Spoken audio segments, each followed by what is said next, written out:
She began her career as a nervous young hotel guest relations officer, eager to make her mark in the world.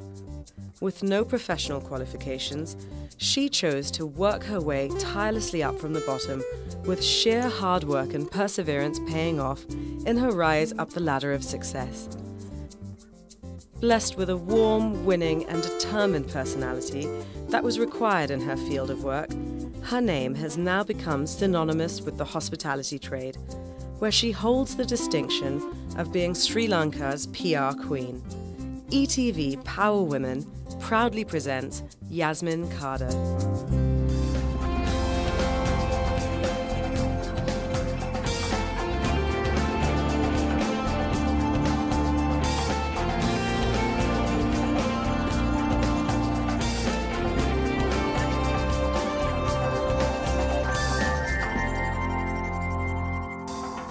Hi, and welcome to ETV Power Women. Today we have with us a very special guest.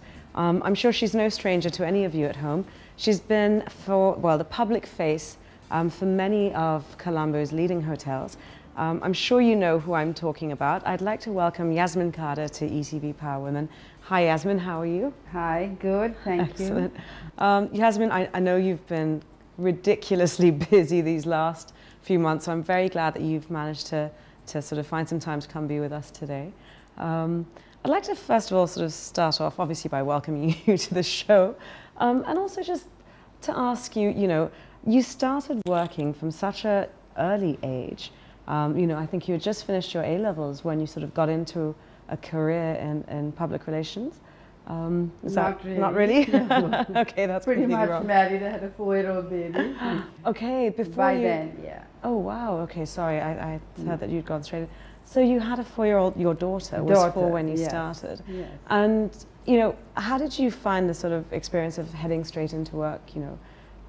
Actually, I was never a working person. It was furthest from any dream I ever had. Okay. Because I was more of a homemaker. Right. And somehow I think now my late ex-husband, he's the one who possibly saw more potential in me and felt I should be out there. Yeah. And he's the one who prompted me and applied for me actually. I didn't even know how to write a CV. Okay.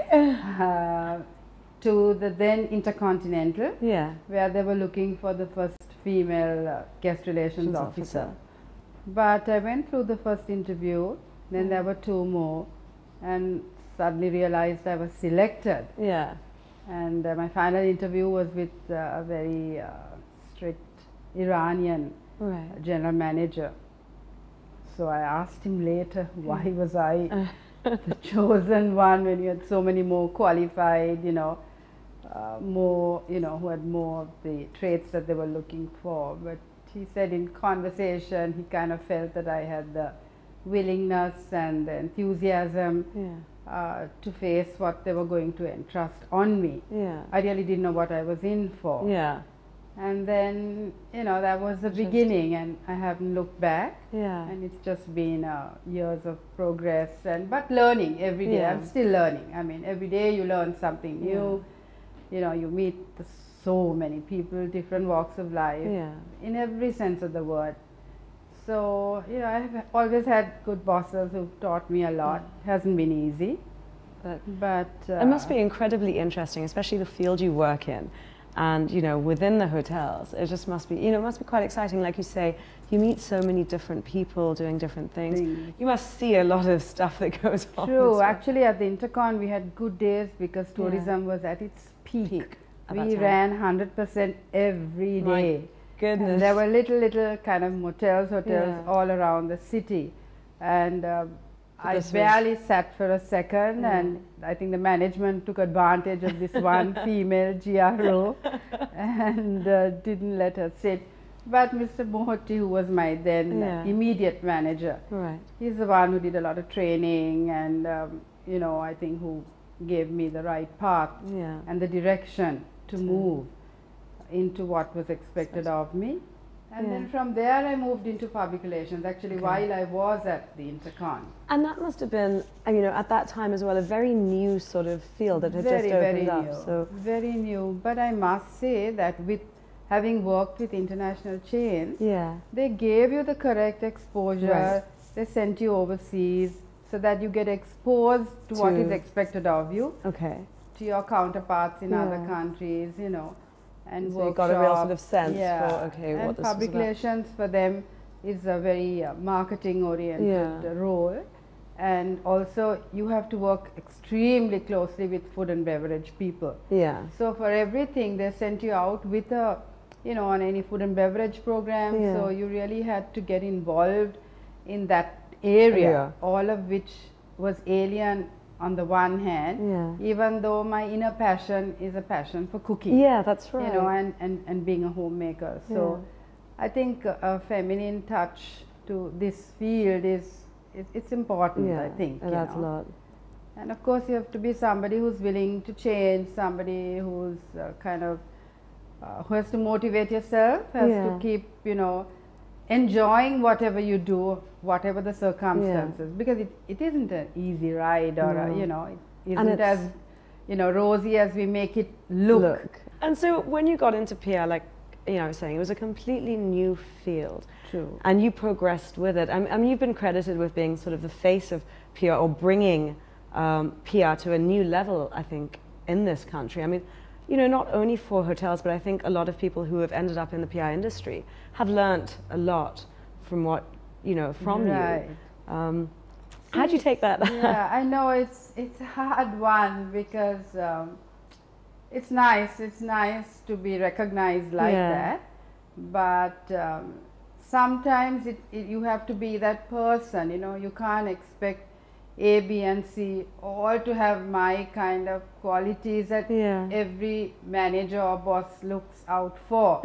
Each person has their strengths and weaknesses, you know, in a different way. I mean, I'm not Miss Perfect by any means, you know, but it's just that I think the dedication, the passion I put into anything is, I think, what outweighs everything. And unless anybody has passion in them to do what they really need to do, it's hard to get a result. So therefore we stress ourselves in our jobs trying to implant that, you know, passion, the feeling of passion in others. What's interesting to see is actually, you know, a lot of the ladies we've had on the show, the one thing that they keep talking about is this passion.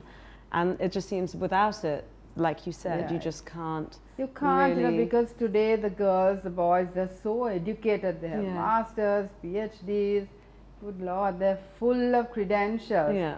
But when it comes to a job like this, you need a little bit more. I mean, those kind of backgrounds are good to have, but you have to have these simple basic traits, you know, where that willingness, the commitment, the dedication, the drive, and not that it's just a job or a chore, you know. It's something I love, it's something I want to do. You have to give it a little bit more than you normally would for a desk job or whatever in this field, because there's so much, you know. A lot of girls, when you interview them, or boys, they think it's just glamorous. You're always dining, whining, meeting people. God, and when they come in, if they are taken, they're horrified at what it really entails, you know. There's so much more to it than that. So much more. They can't believe it, you know. And like, you have to be multi-skilled. They laugh because I'm doing like about 5 things at the same time, probably talking to you, answering a call, quickly scribbling some notes. Something has come into my head at that time and I make a note of it. You know, so many little things that you have to keep doing. It involves a lot of writing as well. So I like that. After the Intercon, Yasmin, you moved to the Hilton. You were there for 14 years, and then to the Cinnamon, and now the TransAsia, which is being rebranded, right? That's right. Cinnamon Lake. We're all very excited because together with our designers and the project managers and everybody, it has been a tough task to completely revamp to a fair degree the whole lobby and, you know, the outlets, a completely new coffee shop which we're taking to another level. And you've sat in on that whole process, which again must have been... but you know, not the way I was involved with, like at the Cinnamon Grand, where I was really involved in that whole change, let's say.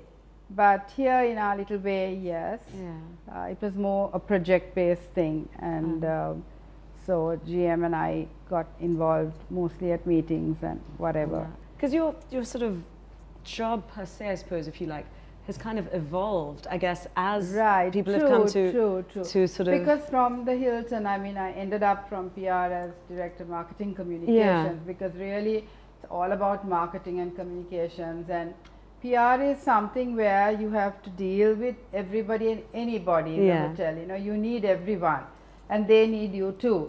So whether you're, you know, looking around in the garden, you know, you have to make everybody or every associate feel that you're accessible, that, you know, you're there for them.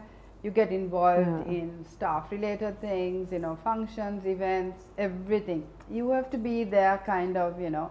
It's an all-encompassing sort of... That's why, and like, I'm really proud wherever I go, whichever hotel, they always say, well, come home, Mrs. Carter, you know. Such a really good feeling, I want to cry. You know? Oh, wonderful. So I said, I'm one lucky human being, have so many homes to go to. And so many beautiful homes to go to. Absolutely. So it's a good feeling, you know.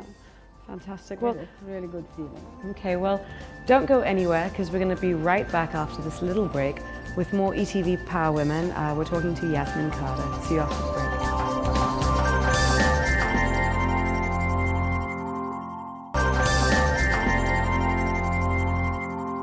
Hi, and welcome back to ETV Power Women. We're here today talking to the lovely Yasmin Carter. And if you missed the first segment of the show, Yasmin was telling us about how she got in to public relations and how she sort of made it to where she is today. You know, they say a lot of most successful people have a philosophy or an ethos that they live by. What would you say is yours? Do you have kind of... Yeah, I think I'm focused pretty much, and also like maybe now I think more than earlier I used to let my heart rule my mind, but now I think it's slightly on the reverse.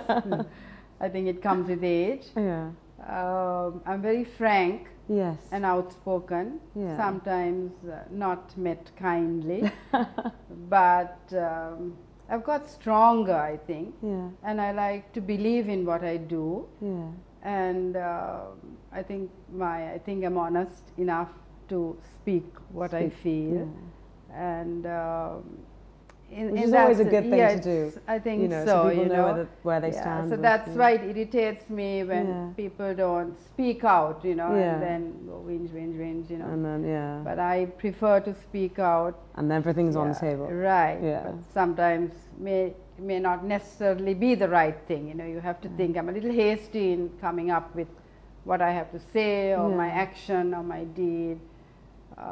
Which I need to learn and correct myself also, you know. So, you know, as you grow, you get into the corporate world and you can't do what you normally do. So I guess time, age, mellowing, all of that puts you a little bit, you know, into perspective, And I understand that you're very involved with the Lanka Alzheimer's Foundation. Would you just like to tell us a little bit about that for people who haven't, who don't know? Actually, it's a new sickness. It's a new disease, if I may call it, and that's come to be recognized now. My beloved late mom, she passed away this year, and she suffered from it for the last 10, 11 years. And I never thought it would come to the third stage. Up to that time, it was okay. I mean, you know, you have to learn to understand the patient. Caring is very important because they have short-term memory. There are different forms of Alzheimer's, you know, and different levels, different stages. So basically short-term memory.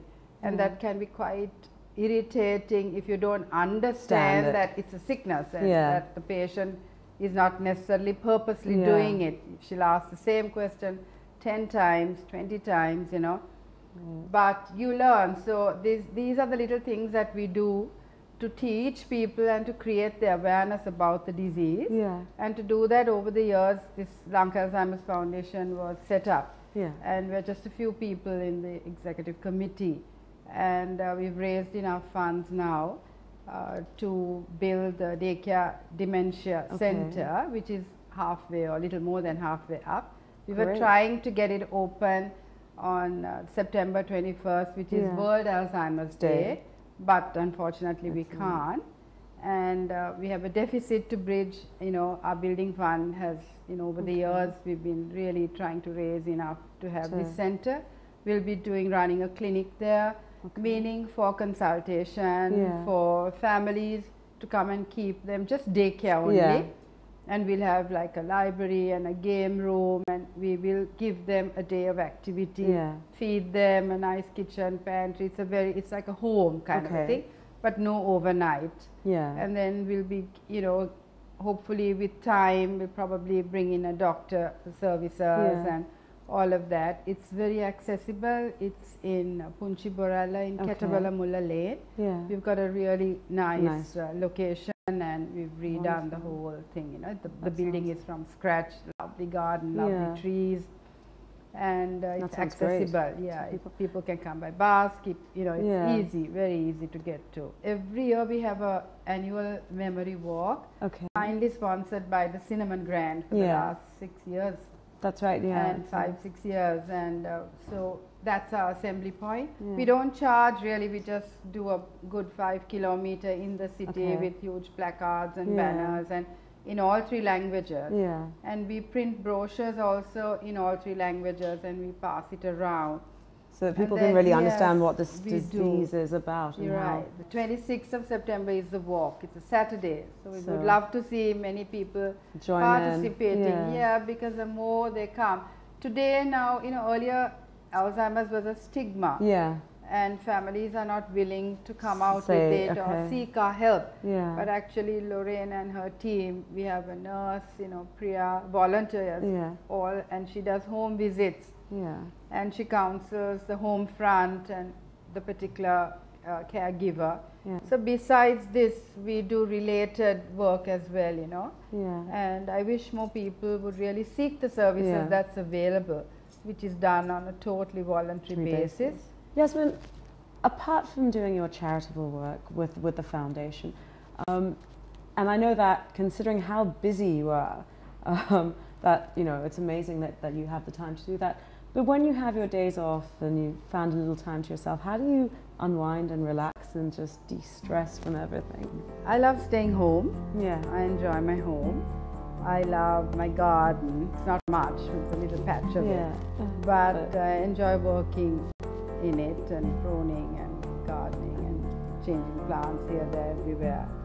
I'm a bit of a nature lover, and I love to cook as well. I hear you're a fantastic cook. No, I just enjoy it.